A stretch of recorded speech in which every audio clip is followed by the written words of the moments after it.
Lisa stood frozen in the middle of the living room, staring at the torn letter trembling in her hand. The steamy sound of the shower upstairs filled the house, drowning out her shallow breathing. It was supposed to be an ordinary evening. Dinner half cooked in the kitchen, a glass of untouched wine on the counter. But now, the whole world had tilted under her feet. The letter said it all. Daniel had not resigned. He had been fired. And not for incompetence or some harmless mistake. No. He had been caught dealing drugs under the company's nose, using his position to smuggle substances in and out like a seasoned criminal. Lisa's heart thudded painfully against her ribs. The lies he had fed her flashed before her eyes. How many nights had he claimed to be working late? How many times had he dismissed her concerns with a kiss on the forehead and a promise of better days? She thought she knew the man she married. But now, standing in the dim, heavy silence of their home, she realized she had been sleeping next to a stranger. She stumbled backward, the letter slipping from her fingers and fluttering to the floor. A tight knot of fear coiled in her stomach. If Daniel could lie about this, what else was he capable of? Her eyes darted around the room, half expecting him to appear out of thin air. His charming mask peeled away. She needed to leave. Nah. Her body moved before her mind could catch up. She rushed upstairs, heart pounding, the thundering water masking the hurried creak of the floorboards. In the closet, buried behind coats and forgotten shoes, was a bag she had packed months ago when the first seeds of doubt had been sown in her mind. She slung it over her shoulder, hands trembling so badly she almost dropped it. Downstairs again. At the door. Every instinct screamed at her to run, but something pinned her to the spot. Fear. Guilt. A foolish hope that maybe she was wrong. Maybe there was some explanation. But the paper on the floor stared up at her like an accusing ghost. Tears blurred her vision as she yanked open the door and stepped into the night. The cold air bit into her skin, sharper than knives. She didn't care. She sprinted to her car, shoved the key into the ignition with fumbling hands, and tore down the street, tires screeching against the asphalt. As she disappeared into the darkness, a figure shifted behind the curtains of the house. Watching. Waiting. Smiling. Jenna's house stood at the edge of town, wrapped in shadows and the faint scent of damp earth. Lisa's car skidded slightly as she pulled into the driveway, her breath fogging up the window. The porch light was off. Good. Less chance Daniel would track her here, at least for now. She ran to the door, rapping her knuckles against it in urgent, frantic beats. It swung open almost immediately. Jenna stood there, hair mussed from sleep, wearing an oversized sweater and a look of immediate concern. Lisa. What's wrong? Jenna's voice was sharp, slicing through the night. Lisa pushed past her, collapsing onto the worn sofa. For a moment, she could not speak. Her chest heaved, hands trembling as she tried to form words. Jenna knelt before her, gripping her shoulders. Tell me, she insisted. Is it Daniel? The mention of his name broke whatever dam Lisa had built inside her. She spilled everything. The letter. The drugs. The lies. The gnawing fear. Jenna listened, face darkening with every word. By the time Lisa finished, Jenna was pacing the room, muttering curses under her breath. You're staying here, Jenna declared, no room for argument. You're not going back to him. Lisa nodded numbly. For the first time in hours, she felt a sliver of safety. But the safety was fragile. Lisa's phone buzzed violently against the coffee table, lighting up with Daniel's name. Then again. And again. Text after text, piling on top of each other. Please. Apologies. Demands. Lisa's stomach turned. Turn it off, Jenna said coldly. Don't give him a way to pull you back. With trembling fingers, Lisa powered off the phone. The silence that followed was thick and heavy, but somehow, it felt like breathing fresh air after drowning. She leaned back against the sofa, eyes burning with exhaustion. Maybe now she could think. Maybe now she could plan. But somewhere, deep in the back of her mind, a whisper of doubt stirred. If Daniel was desperate enough to bombard her with calls, what would he do next? The question lingered in the air, unspoken but real. And as Lisa drifted into an uneasy sleep on Jenna's couch, the shadows outside grew darker, heavier, as if the night itself was bracing for a storm. The morning crept in with a pale, uncertain light. Lisa stirred awake on the couch, her neck stiff, the blanket Jenna had thrown over her twisted around her legs. For a moment, she was disoriented, caught between nightmare and reality. But the dull ache in her chest reminded her. This was no dream. Jenna was already up, a cup of coffee in hand, scrolling through her phone. She glanced up as Lisa sat up, offering a weak smile. "You slept," Jenna said softly. "That's good." Lisa nodded, though she did not feel any better. The hollow fear still gnawed at her bones. "I need answers," Lisa muttered. I can't live like this." Wondering what else he's hiding. Jenna's eyes sharpened. "Then we get them." Later that morning, after carefully checking that no unfamiliar cars lingered near the house, Lisa made a call. Not to Daniel, but to someone who might finally tell the truth. Richard, Daniel's former boss. The phone rang 3 times before a gruff voice answered.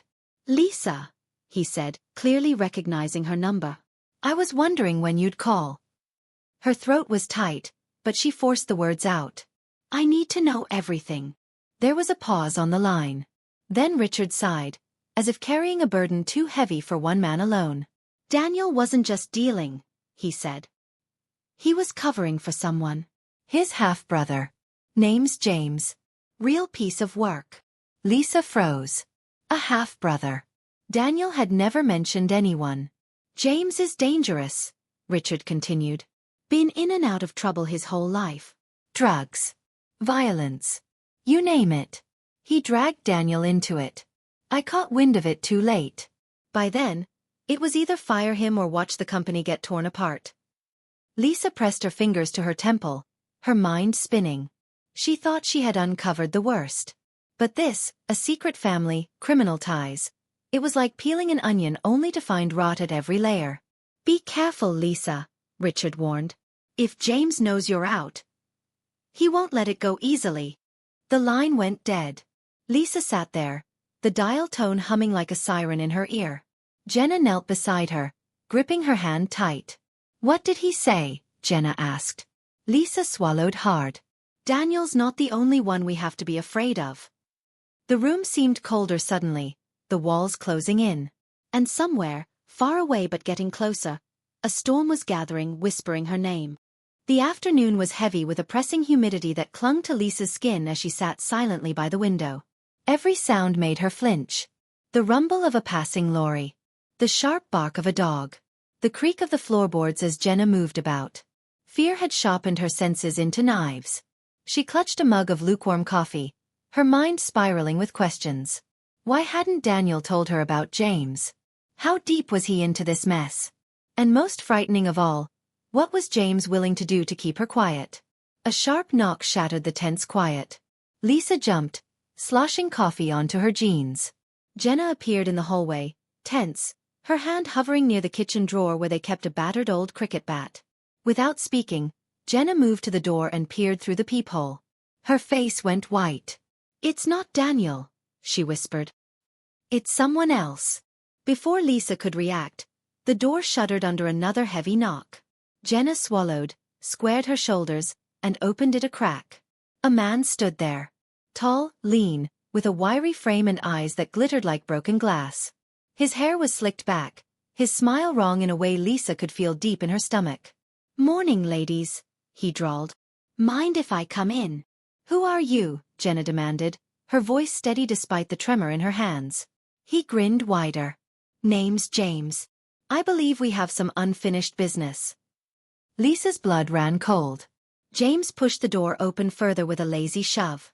Jenna tried to block him, but he was stronger, slipping inside with ease.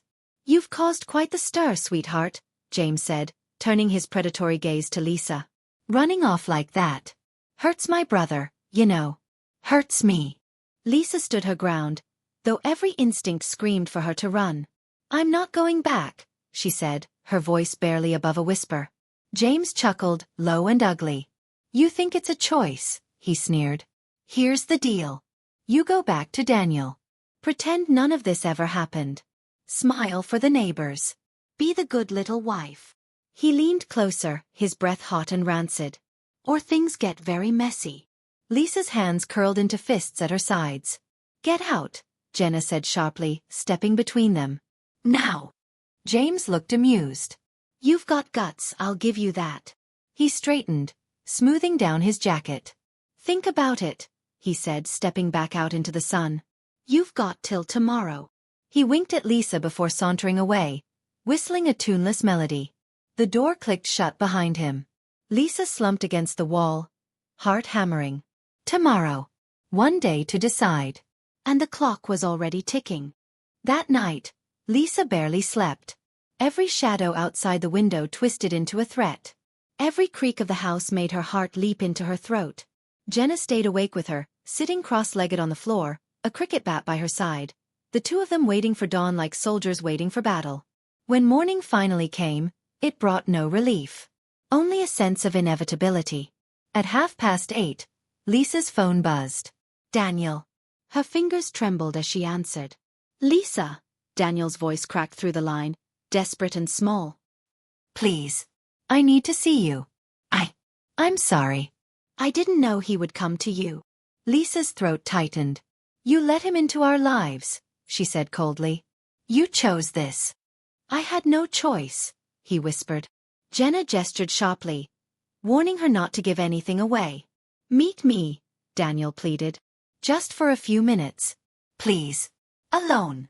Lisa hesitated. Every instinct screamed not to trust him. But part of her needed answers. Needed to hear it from him. Needed to know if the man she loved ever truly existed. Where? She said. Daniel gave her the name of a run-down diner on the edge of town.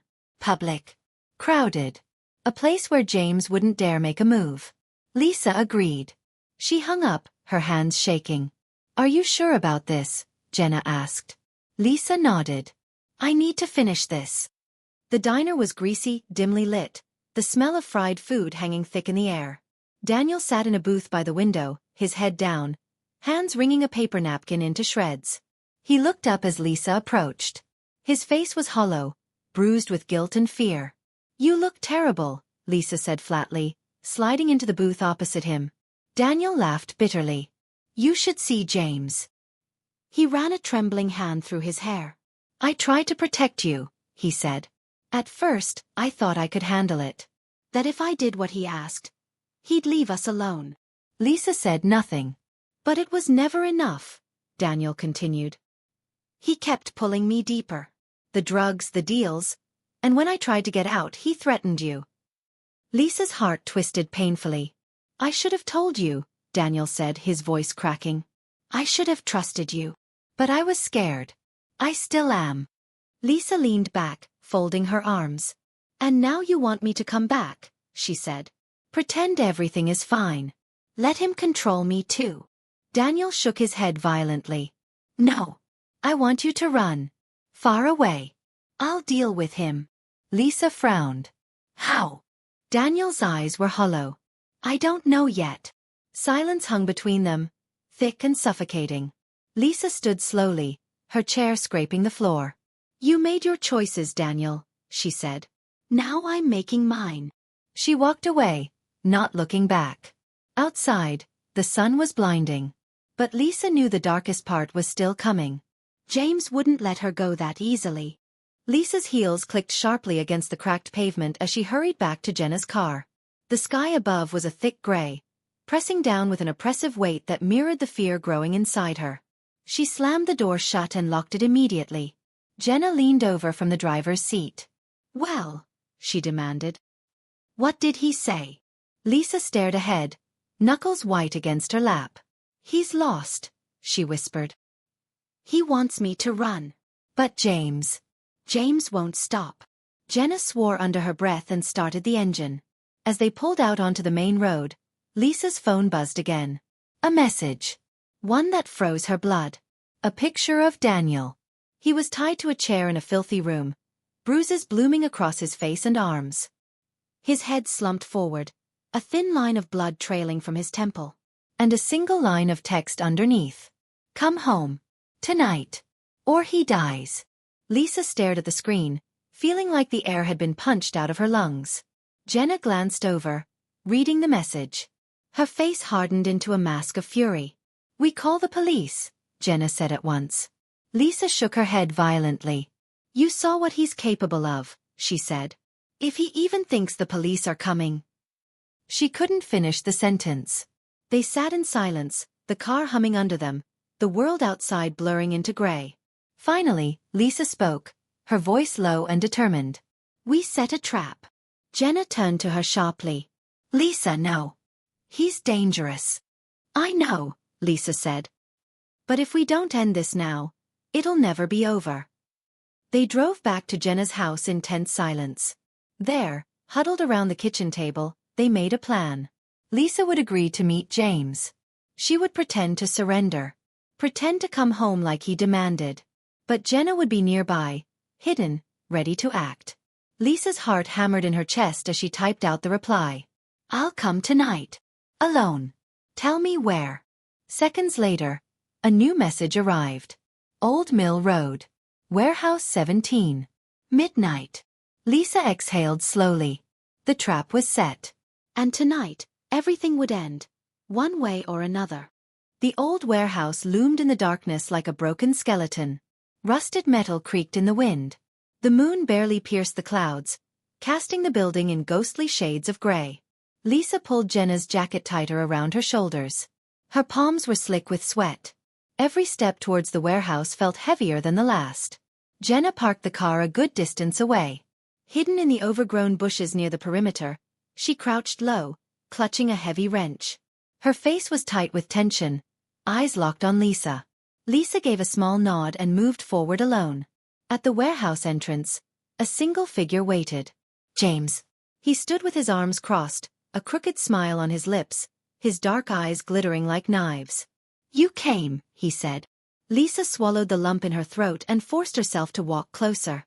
You said if I came alone, you'd let Daniel go, she said, voice steady despite the trembling inside. James chuckled low and cruel. I said a lot of things, he said. He stepped aside, revealing Daniel slumped against a support beam, his hands tied, his face battered. Lisa's heart twisted painfully. You see, sweetheart, James said, pulling a small pistol from his jacket. I don't really trust you. He tossed the gun into her hands. Prove you're loyal. Shoot him.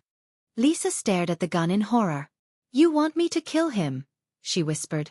James shrugged lazily. Not kill. Just wound him. Make him suffer a little. Show me you're one of us. Lisa's mind raced. If she refused, James might kill them both. If she agreed, she had no idea if she could even pull the trigger. She gripped the gun tightly, glancing at Daniel. His eyes, swollen and desperate, locked onto hers. And in that moment, Lisa understood. Daniel didn't expect to be saved. He was ready to die. Lisa took a step back. I can't, she said. James's face darkened instantly. Wrong answer, he growled. He raised his own gun. Before Lisa could react, a sharp crack echoed through the warehouse. Jenna! She burst out of the shadows, swinging the wrench with all her strength. The weapon connected with James's wrist, sending his gun flying across the floor. James roared in pain, clutching his arm. Lisa didn't hesitate. She tackled him, the pistol in her hand clattering away. The two struggled fiercely, James snarling like a cornered animal. Lisa clawed and kicked, fueled by months of fear and anger. Finally, Jenna joined in, helping to pin James to the ground. Sirens wailed in the distance. Backup was coming. James thrashed and cursed beneath them, but it was over. It was finally over. Red and blue lights flashed against the rusted walls of the warehouse. Officers swarmed the building, their heavy boots pounding against the cracked concrete. In minutes, James was handcuffed and dragged away, still cursing and spitting like a trapped animal. Lisa stood frozen, her body trembling from the adrenaline and exhaustion. Jenna's arm wrapped around her shoulders, steadying her. You did it, Jenna whispered. It's over. Daniel was quickly freed from his bindings. 2 paramedics rushed to check him, speaking in urgent tones. His face was battered, his ribs likely cracked, but he was alive. His eyes found Lisa's across the chaos, a silent apology passing between them. A detective approached Lisa and Jenna, a kind yet firm expression on his face. You're both safe now, he said. We've been after James for months. He won't be getting out this time. Lisa nodded numbly, the weight of the past weeks crashing down on her all at once. Outside, the cold night air bit at her skin, but she barely noticed. She watched as they loaded James into a squad car, his rage now impotent behind the thick glass. Daniel was placed on a stretcher. As they wheeled him past, he reached out weakly. "Lisa," he rasped. She hesitated, then stepped closer. "I'm sorry," Daniel whispered. "For everything." Tears pricked her eyes, but she refused to let them fall. "You have a lot to answer for," she said quietly. "But not tonight." Daniel gave a small broken nod before the paramedics whisked him away. Jenna touched Lisa's elbow gently. "Come on," she said. "Let's go home." Lisa turned her back on the warehouse. On the memories. On the fear. She had survived. They drove through the sleeping town, streetlights blurring into golden smudges against the windows. In the quiet of the car, Lisa finally allowed herself a breath she had been holding for far too long. Freedom. It tasted raw and new, like a wound just beginning to heal. As Jenna pulled into her driveway, Lisa felt something she hadn't in a long time. Hope. The future was unwritten. And this time it would be hers to claim.